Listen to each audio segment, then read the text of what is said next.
विरह हो तो उससे गुरुमुखी पतिव्रत धर्म कहा जाता है, उसी का जीवन में कल्याण होता है। साहेब मिलो मेरे से आई, तुम बिना ओतन जाए, आपके बिना यह शरीर छूट जाएगा। उससे सजना वास्तव में प्रेमी और जाकर के सजना उससे भक्त चाहते हैं। दूसरा कुछ नहीं चाहता और न किसी के पास में हाथ जोड़ने जाता।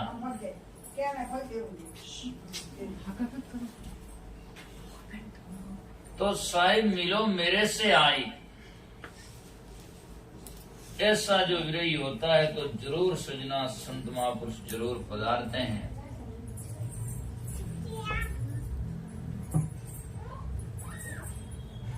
जेठ आषाढ़ा में बरसे सब परदेसी खेत, हावन भादवा में बरसे सब परदेसी खेत, पण कबो का आवे ऋतु बिना उन चातक के हेत।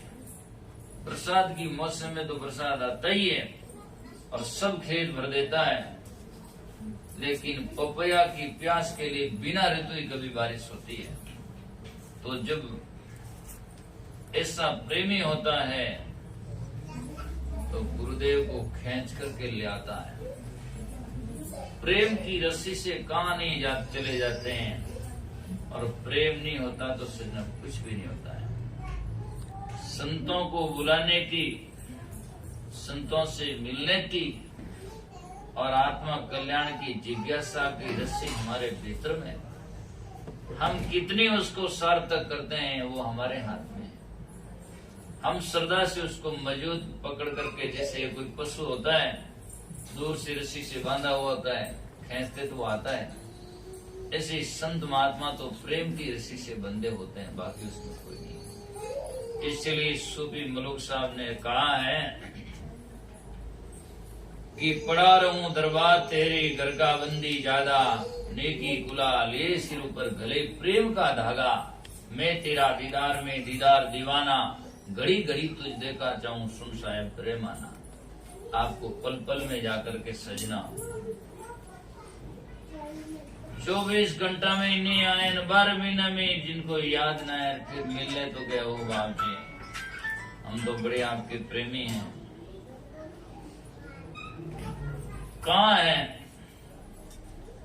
प्रेम? वहां तो पर्दा नहीं होता है। गुरु से पर्दा करें तो सजना कहाँ श्रद्धा कहाँ हुई। महान पुरुष तो कहते प्रेम जहाँ पर्दा नहीं, जानी बुद्धि और व्यवहार। प्रेम मगन जब मन भया तो कौन गिने तिथि वार। करम बरम जंजाल तज गुरुपद कीजिए नहीं, गुरुमुख शब्द प्रतीत करिए निस्तन जाने खे। बल बुद्धि आपा खोई करके जिनकी आदत पड़ जाती है, जिनका स्वभाव होता है तो वो छोड़ता नहीं है। एक उदाहरण कहता हूं,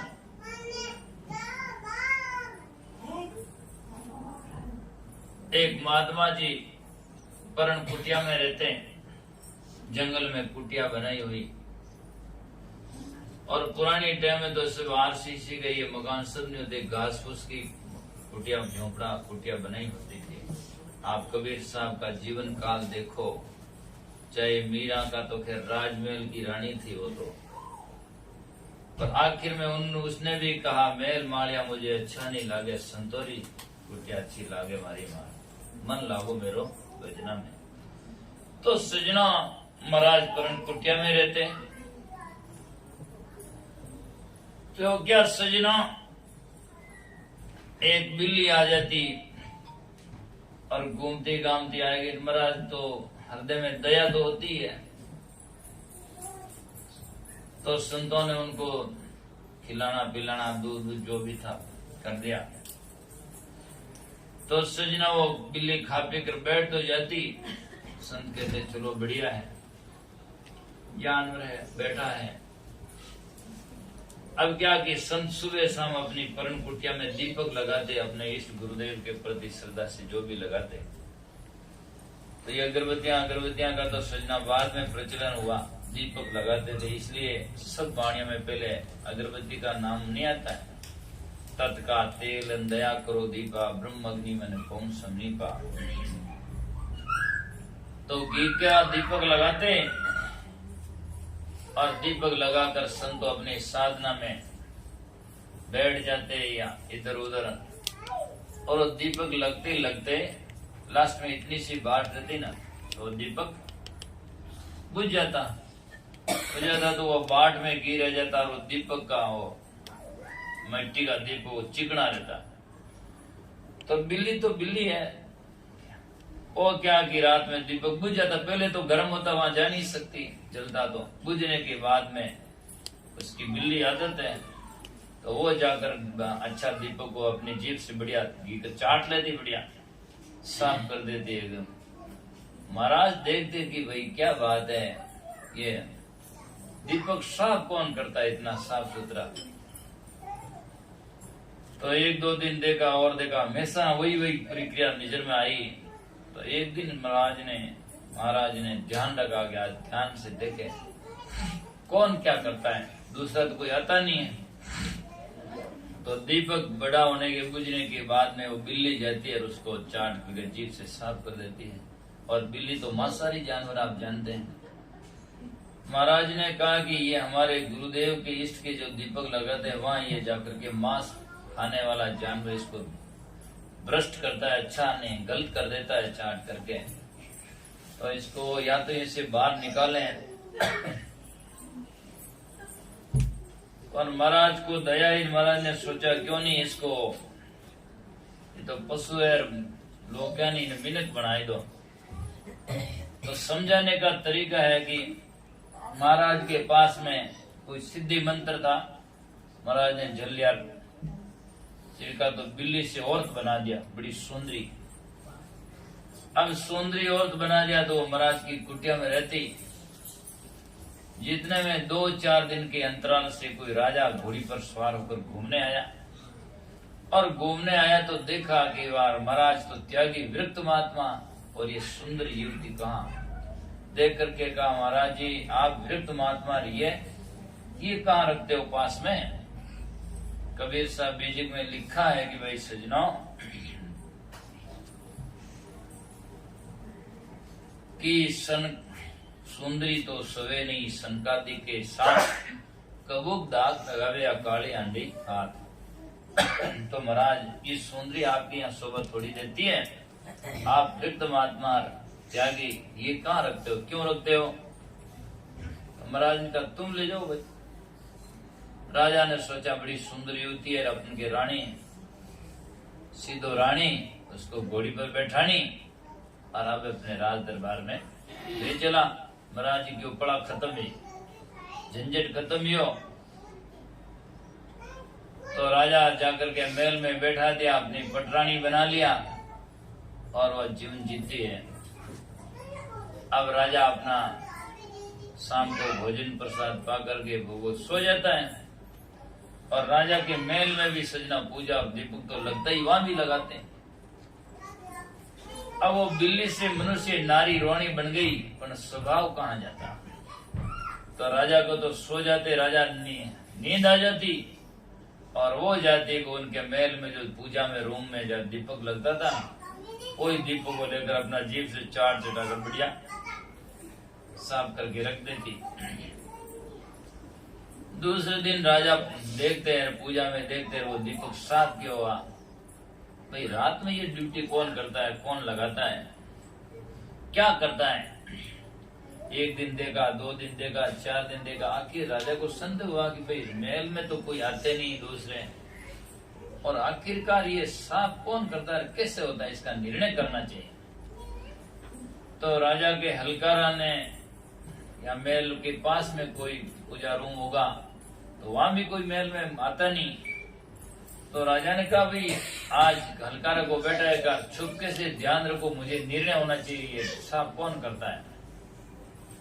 तो वो हलकारा छिप करके बैठ गया, और अब वो देखता रहा पूरी रात।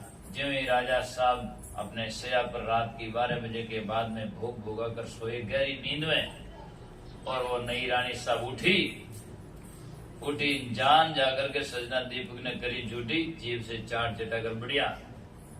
जबकि राजा के महल में या राज दरबार में कोई घी और तेल कमी तो किसी बात की थी नहीं, कोई भी खाओ, लेकिन उसके चाटने की आदत बनी हुई थी, इसलिए उसको पूरा विश्वास नहीं होता और उसके बिना झकनी पड़ती, वो आदत बनी हुई थी। तो इसीलिए वो जाकर के रानी चाट करके फिर दीपक रख देती। अब राजा साहब सुबह उठे और अलकार से पूछा, क्यों रे भाई, आज निर्णय लिया कि नहीं लिया, बताओ। कैसा, हाँ निर्णय तो हो गया, बताओ ये दीपक कौन श्राप करता है। कैसा, क्षमा गणी, मुझे डर लगता है, कुछ मत बोलो, डर मत लगो, जैसा है वैसा कह दो मुझे। कैसा, आप रे रावड़ो। हाँ तो रानी साहब रात में दीपक चाटे। राजा साहब कहते हैं, राज दरबार में घी की तो नदियां बहती जैसा है, ये दीपक क्यों चाटती है। राजा साहब ने कहा, ऐसी रानी क्या काम की, इतना गहरा सागर भरा हुआ जिसमें तुच्छ में कामना करती है। क्योंकि राज दरबार में तो घी की नदियां बहती, कोई कमी तो है नहीं, वो तो खाती नहीं, आज जाकर के तुच्छ दीपक चाट चाट करके ये पूजा पद्धति हमारी इष्ट और गुरुदेव की जहाँ है उसको गंदा करती है। ऐसी रानी भी क्या काम की है, तो ठीक नहीं है। और बुलाकर पूछा, ऐसा किया आपने। तो आखिर सास बोली, बोले हाँ हुआ तो है, चलो आओ बैठो घोड़ी पर। वापस घोड़ी पर बैठाया और सीधा महाराज की कुटिया पर गए। कुटिया पर गए और क्या, महाराज ये आपकी रानी, ये युवती लो। बोले क्या हो गया साहब, हमारे तो यहाँ चाहिए नहीं। बोले साहब ऐसी मुझे भी नहीं चाहिए, राज दरबार में क्या, अभी आपने भजन नहीं सुना, क्या बादलियारी छावली एली, क्या नुगरानी प्रीत। भाई नाडुलियारो नावनो पुड़ियो समुद्र में सिर, जब समुद्र में सिर हो जाए तो इन तुच्छ चिल्लर पानी में क्या नहाए। जब संत गुरु का ज्ञान समझ में आ जाए तो फिर दुनिया के चिल्लरों में क्या जाए। तो ये इतना एक राज दरबार में कोई कमी नहीं, लेकिन ये जाकर दीपक चाटी इसकी तुच्छ भावना है और तुच्छ आदत है ऐसी, क्योंकि समुद्र गहरा में जाना नहीं चाहती, तुच्छ में जाती है, इसलिए मुझे अच्छा नहीं लगा। मैं अपने घर का पूजा पाठ को गंदा नहीं करना चाहता और यहाँ आप यही रखो, मेरे हमारे नहीं चाहिए। राजा साहब छोड़कर चले गए और महाराज ने कहा कि क्या करें, मैंने तो सोचा इसको मिनक बनाई ना ताकि क्यों सुधार भेजा, पर मिनक बनाने के बावजूद भी आदत नहीं छोड़ी, तो अटे भी तो समस्या है। तो राजा क्यों, महाराज को इन्हें लकड़े जैसा ही पाची पहुंच वाली बिल्ली, अब आप जाओ कहीं गिरते रहो, जैसा का तैसा। तो ये तो एक उदाहरण है समझाने का, सजना कोई बिल्लियों से मनुष्य बनता है। पर जाकर के सजनों कहने का अर्थ यह है कि जो सत्संग में सुधरा नहीं, जिनका बड़ा भाग, और कुसंग में जाकर बिगड़ा नहीं, उनका है मोटा भाग। संतों की सत्संग में बैठ करके विचार करके अपने स्वभाव को नहीं बदल देता है, जैसा का तैसा ही रहता है, आखिर नहीं बदलता तो संत क्या करते हैं, जैसा का तैसा हो, जहाँ के तहाँ चले जाओ, जहाँ के जहाँ बैठे रहो।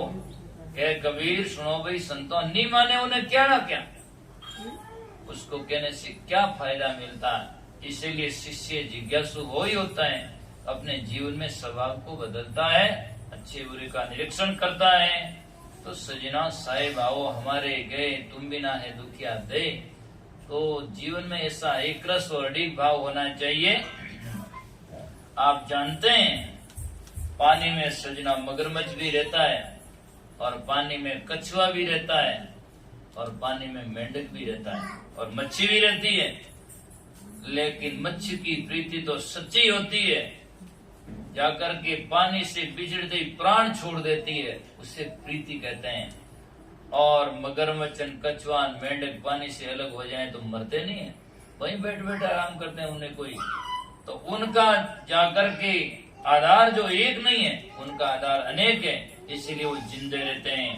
और जिनके एक इष्ट आधार बल एक आस विश्वास, जिनके जीवन में एक ही आधार होता है, वो तो सजना आधार छूटने के बाद में जिंदा नहीं रह सकता, उनके बिना नहीं रह सकता। उनका तो जीवन वाकर मीणधारी को मणि के बिना जीवन व्यर्थ होता है।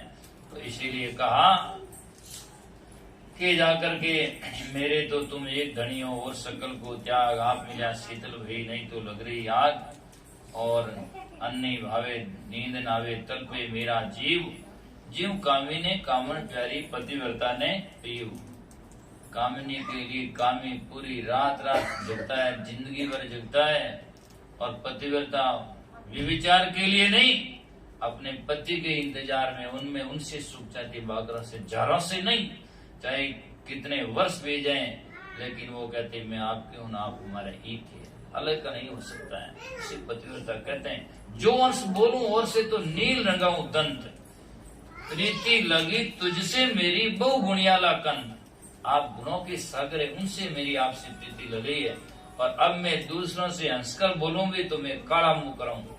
ऐसा जाकर के उनका भाव होता है। एक ही जाकर के एक इष्ट आधार बल एक आस विश्वास, सलील स्वाति बूंदे चातक तुलसीदास, दूसरा नहीं चाहती। तो सब कोई कहे नारी आपकी ये मन बड़ा संदेह। सब लोग कहते हैं ये तो अमुक गुरु जी का अमुक संतों का भगत है, और आपने मिलो तो फिर क्या है। सब कोई कहे नारी आप री ये मैंने बड़ा संदेह, और अरस परस वही दर्शनी देवो जब लोग है झूठा ने। तो आप कम से कम दया करके ये समन जाहिर करो, दुनिया में साबित तो करो कि मैं आपकी हूँ, इतना तो आप बताओ। तो कहते हैं हे कोई ऐसा परोपकारी पिया ने दे मिलाई, और धर्मदास बेहाल बया है तड़प तड़प जीव जाए। आपके बिना मेरा जीवन तड़प तड़प के जा रहा है। ऐसी संत महात्मा का विरही गारा इन्हीं शब्दों के साथ में विराम देते हैं। आप भी अपने गुरुदेव, अपने संत, अपने आत्म कल्याण के लिए विरही बने, जीवन को जाकर के सजना उज्जवल की तरफ में दें। इसका मतलब यह नहीं कि भागो, भागो नहीं, पर भीतर से जागो, और जाकर के सजना भीतर से मन में ज्ञान की तरफ में लगाओ, और अज्ञान और अंधविश्वास को भगाओ, और अपने जीवन को सार्थक करो। इन्हीं शब्दों के साथ में मैं मेरी वाणी को विराम देता हूँ। शाम को भगत श्रवण की फैक्ट्री में शाम को सत्संग है, तो जिनको जितना टाइम मिले आप दे सकें और सुन सकें। अभी चलें तो खाना पीना दोनों ही बटी, बणियों काम साधारी ढाणी, कुटी रोटी नुटी पानी। लेट आओ तो बढ़िया, जिससे आपको समय मिले। बोलो सतगुरुदेव की जय।